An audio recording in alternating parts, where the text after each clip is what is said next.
इस वीडियो के माध्यम से जितने भी लोग मुझे देख रहे हैं, सबसे पहले सबको सलाम, आदाब, नमस्कार। और यहाँ पे उपस्थित हमारे पत्रकार बंधु जो यहाँ उपस्थित हुए हैं, उनका भी मैं आभार प्रकट करता हूँ। इस प्रेस कॉन्फ्रेंस के माध्यम से गोड़ाबोड़ाम जिला परिषद क्षेत्र संख्या 16/2 की जनता से मैं कुछ बात शेयर करना चाहता हूँ। मैं अपनी कोई बात रखना चाहता हूँ। कुल मिलाकर 16/2 जिला परिषद क्षेत्र संख्या गोड़ाबोड़ाम से 19 उम्मीदवार हैं। अब तय आपको करना है कि वोट किसको करना है। आने वाले 8 दिसंबर को अपने क्षेत्र में मतदान है। अब आपका 8 दिसंबर को जो मतदान करेंगे, वो मतदान आपको मत किसको देना है, आपका जो ये निर्णय होगा, ये बहुत सामान्य निर्णय नहीं होगा। ये निर्णय आपका गोड़ाबोड़ाम क्षेत्र संख्या 16/2 के आने वाले अगले 5 साल के लिए शिक्षा व्यवस्था, स्वास्थ्य व्यवस्था किस तरह से यहाँ चलेगी, उस स्थिति को तय करेगा।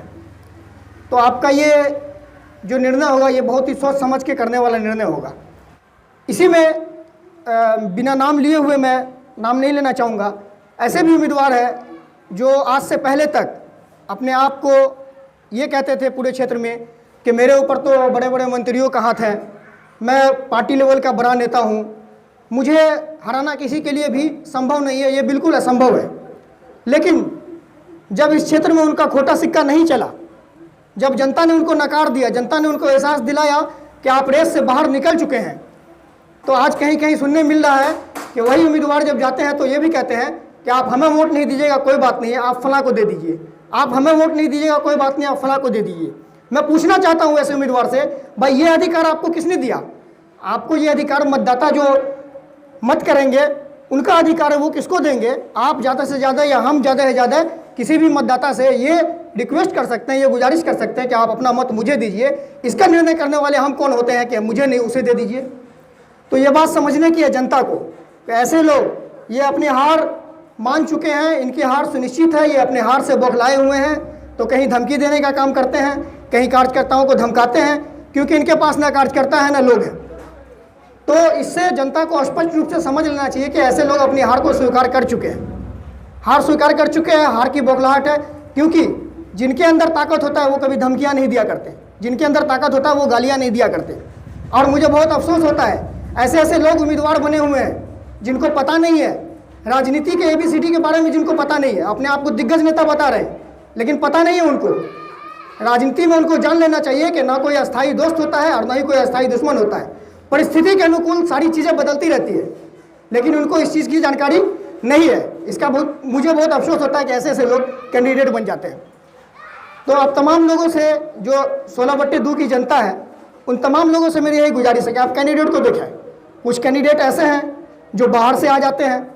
मैं पूछना चाहता हूँ, क्या गोड़ाबोड़ाम जिला परिषद क्षेत्र संख्या 16/2 में एक भी आदमी क्या इस योग नहीं है, या उसके अंदर ये योग्यता नहीं है कि वो जिला परिषद के सदस्य बन सकें, जो हमारे यहाँ बिरौल से या बेनीपुर से या कहीं दूसरे जगह से आके जो है उम्मीदवार खड़े होंगे?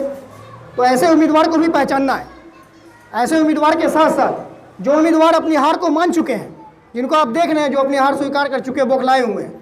कल तक तो वो बैसाखी का सहारा ले रहे थे कि मेरे ऊपर मंत्रियों का हाथ है, मेरी बहुत पहुँच है, मेरे अंडर में प्रशासन है। हालांकि ये बहुत मजाक वाली बात है, इसको बहुत लाइटली लेते हैं हम लोग, इस पर गौर नहीं करते हैं, क्योंकि ये अकल की कमी है कि ऐसी बातें करते हैं। वरना देखा जाए तो ये बहुत बड़ी बात है कि आप चुनाव आयोग को चैलेंज करते हैं कि हम जैसे भी होगा जीत लेंगे। क्या आप चुनाव आयोग से भी बड़े हैं? क्या बिहार की जो शासन व्यवस्था है, क्या आप उससे भी बड़े हैं कि जैसे भी होगा आप जीत लेंगे? तो इस चीज़ से मुझे भी दुख होता है, और लोगों को भी, 16/2 की जनता को समझना चाहिए कि ऐसे ऐसे लोग आपके बीच जा रहे हैं, ऐसे लोगों को पहचानिए। देखिए, मेरा विज़न बिल्कुल क्लियर है, और मुझे बहुत अफसोस होता है कि इससे पहले जो जिला परिषद रहे या जो भी अभी निवर्तमान में है, मुझे ऐसा लगता है कि उनको शायद अपने कार्य क्षेत्र के अधिकार के बारे में पता नहीं है, वरना अगर पता होता तो वो काम किए होते। आप मुझे काम किनवा दीजिए कि उनके कार्य क्षेत्र के अधिकार में जो काम आता है, क्या क्या काम किए, आप जरा क्षेत्र से पता करवा लीजिए, आप जनता से पूछ लीजिए। जनता इसलिए आपको वोट नहीं देता है।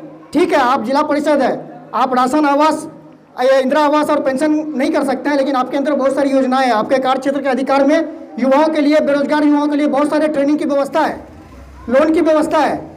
जो आप करवा सकते हैं, लोगों को रोजगार मुहैया करवा सकते हैं, लेकिन ऐसा कुछ भी नहीं किया है। एक का नहीं, जो अभी तक रहे किन्हीं ने नहीं किया है। तो मेरा विजन बिल्कुल क्लियर है। हम अगर आते हैं, इन सभी व्यवस्था पे काम होगा। स्वास्थ्य व्यवस्था हो, शिक्षा व्यवस्था हो, सड़क की व्यवस्था हो, और इस सब के साथ साथ एक खास जो मेरा फोकस है, इससे पहले भी आप लोग के चैनल के माध्यम से बात हुई थी कि जो सामाजिक समरसता है, जो आपसी भाईचारा है, जो धार्मिक सौहार्द है, इस चीज़ को बरकरार रखना और सारे समाज को एक डोर में बांध के आगे लेके जाना होगा, तभी हम विकास कर पाएंगे, तभी विकास संभव हो पाएगा। और कुछ पूछना चाहेंगे? देखिए, हम अपना कोई घोषणा पत्र जो है उसको छपा के नहीं बंटवाए हैं या लोगों को नहीं बताएं, लेकिन समाज से जुड़ा हुआ जो मुद्दा है, जो प्रखंड स्तर पे भ्रष्टाचार है, जो बिचौलियों के हाथ में सब कुछ गया हुआ है, आप पत्रकार हैं, हमसे बेहतर जानते हैं, प्रखंड अनुमंडल हर जगह जाते हैं। इस पर मेरा पूरा ध्यान केंद्रित है, इस पर किस तरह से काम किया जाए और समाज को फ़ायदा पहुंचाया जाए।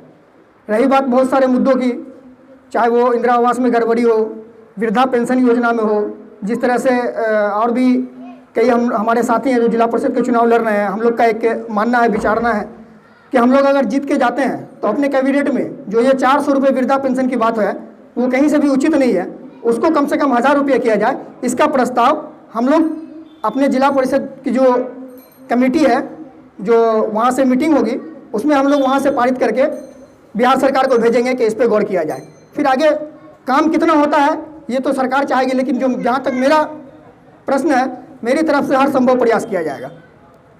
इस तरह के जितने मुद्दे हैं, बेरोजगारों की सरकार ने घोषणा किया था कि बेरोजगारों को, युवा बेरोजगारों को बेरोजगारी भत्ता मिलेगा, इस पर कोई काम नहीं हुआ। हम आवाज़ उठाने का काम करेंगे। हमारे यहाँ स्वास्थ्य व्यवस्था बहुत ही लचर है। मेरे यहाँ एक हेल्थ एंड वेलनेस सेंटर है, लेकिन वहाँ कोई न दवा की सुविधा है, न कोई डॉक्टर की सुविधा है। हम इस पर जीतने के बाद तुरंत कोशिश करेंगे इस पर काम करने का, चाहे हमें आंदोलन करना पड़े तो हम करेंगे, लेकिन हम चाहेंगे कि स्वास्थ्य व्यवस्था को यहाँ बहाल किया जाए। खेल के लिए एक बड़ा मैदान है, उस पर बहुत सारा काम होना था हमारे युवा साथियों का। यहाँ पे हमारे यहाँ YSCC के साथी हैं जो क्रिकेट प्रेमी हैं, जो क्रिकेट खेलते हैं, उनके लिए खेल के लिए तो बहुत सारी योजनाएं आती है, जिला परिषद के अंतर्गत भी है, प्रखंड स्तर पे भी है, लेकिन किसी ने आज तक पहुँचाया नहीं स्थल पे। तो मैं अगर जाऊँगा तो स्थल पे पहुँचाने का काम करूँगा। ये सारी मुद्दा है। देखिए, हम उम्मीदवार नए हैं, चुनाव पहली बार लड़ रहे हैं, ये बिल्कुल सही है, लेकिन क्षेत्र के लिए या समाज के लिए हम नए नहीं हैं। हम कारोबार करते हुए भी, पढ़ाई करते हुए भी समाज के बीच रहे हैं, और समाज को जब मेरी ज़रूरत पड़ी हम वहाँ पे खड़े रहे, चाहे वो किसी भी तरह का सामाजिक आंदोलन हो या और भी समाज को जिस तरह की ज़रूरत पड़े। लॉकडाउन में दवाओं की समस्या हुई, जिला स्तरीय पास निर्गत करा के मुझे जहाँ तक हो सका मैंने लोगों को दवा पहुँचाया। तो इस तरह के कई कार्य जो मैं करता रहा हूँ पहले से। मैं नया हूँ, चुनाव में नया हूँ, चेहरा नया नहीं है, लोग जानते हैं, लोगों के बीच हूँ। हम दावे के साथ कह सकते हैं कि हमसे ज़्यादा लंबे समय से इस 19 में से एक भी ऐसा प्रत्याशी नहीं है जो क्षेत्र में हो और क्षेत्र का दौरा कर रहा हो और लोगों के बीच हो। आप क्षेत्र में जाइए, ग्राउंड रिपोर्टिंग कीजिए, लोगों से पता कर लीजिए कि मैं कोरोना काल से तो साथ में हूँ ही, साथ ही साथ पिछले 2 साल से लगातार क्षेत्र में हूँ। जब भी मौका मिला है किसी भी गांव जाने का, जब भी लोगों से मुलाकात हुई है, मैंने अपना बात रखा है और मैंने उन्हें कहा है कि मैं जिला परिषद सदस्य का उम्मीदवार बनकर आपके बीच आ रहा हूँ। आप अगर मुझे भेजेंगे तो समाज के हर मुद्दे को मैं जिला में उठाने का काम करूँगा, चाहे वो भ्रष्टाचार का मुद्दा हो, चाहे बेरोजगारी का मुद्दा हो, चाहे स्वास्थ्य से जुड़ा मुद्दा हो, चाहे हमारे यहाँ खेल की समस्या हो, चाहे वृद्धा पेंशन में समस्या हो, लोगों के कागजात में समस्या हो, जितनी भी समस्याएँ हैं, मेरे ताकत के, मेरे क्षमता के अनुसार जहाँ तक संभव होगा मैं उसको जिला में उठाने का काम करूंगा। देखिए, समाज सेवा हम कर ही रहे थे, और जो गोराबोड़म जिला परिषद क्षेत्र संख्या 16/2 के अंतर्गत जो 7 पंचायत आते हैं, जिसमें कसरौड़ मुंगड़ा, नाड़ी लगमा, कुमय भदौन, कसरौड़ करकौली, कसरौड़ बेलवाड़ा, आसी मौहार और कन्हे पंचायत, इन तमाम पंचायत के अच्छे लोग, युवा साथी, माँ बहनें, जिम्मेदार लोग, इन सब के मशवरे से, इन सब के बीच हम गए। इन लोगों ने मुझे आश्वासन दिया कि आप चुनाव लड़िए, हम आपको चुन के जिला में भेजेंगे। और यही वजह है, मैं इससे पहले भी एक इंटरव्यू में आपको कहा था कि दिले मुस्तर से पूछ हैरानों के बस, मैं खुद आया नहीं लाया गया हूँ। लोगों ने मुझे लाया है कि आप चुनाव लड़िए, आपको चुन के हम लोग भेजेंगे, आप हमारे मुद्दे पर काम कीजिएगा। तो इसलिए मैं चुनाव लड़ रहा हूँ। अंतिम में क्षेत्र की जनता को यही संदेश देना चाहेंगे कि सोचा समझें, पहचान करें, फिर जाकर मतदान करें। सोचें समझें, पहचान करें, फिर जाकर मतदान करें।